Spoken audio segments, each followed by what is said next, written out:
The CPIM organized a massive rally in Dharmanagar on Tuesday afternoon to protest the abject price rise of essential commodities and the economic distress faced by ordinary citizens. The rally commenced from the Dharmanagar subdivisional office, marched through the major roads to raise public awareness and culminated back at the party headquarters.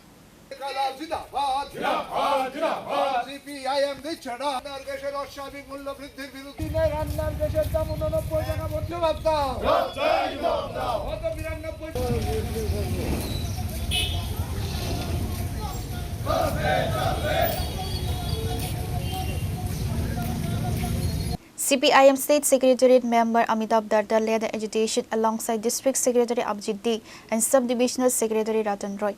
Darda accused the government of failing to control inflation, which has made daily survival difficult for the common man.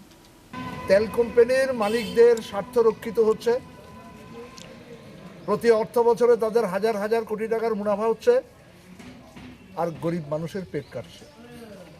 পেটে ভাত নেই, হাতে কাজ নেই, পকেটে পয়সা নেই।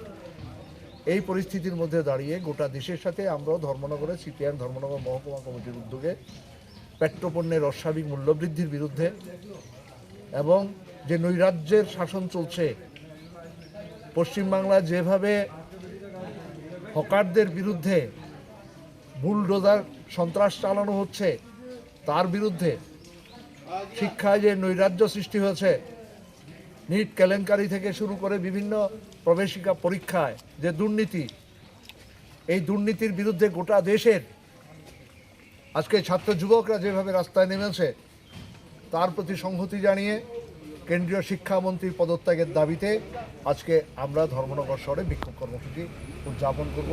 গোটা দেশের প্রতি, গোটা দেশে যে আন্দোলন, সেই আন্দোলনের প্রতি সংহতি জানিয়ে। Pure Report, Chinkhona.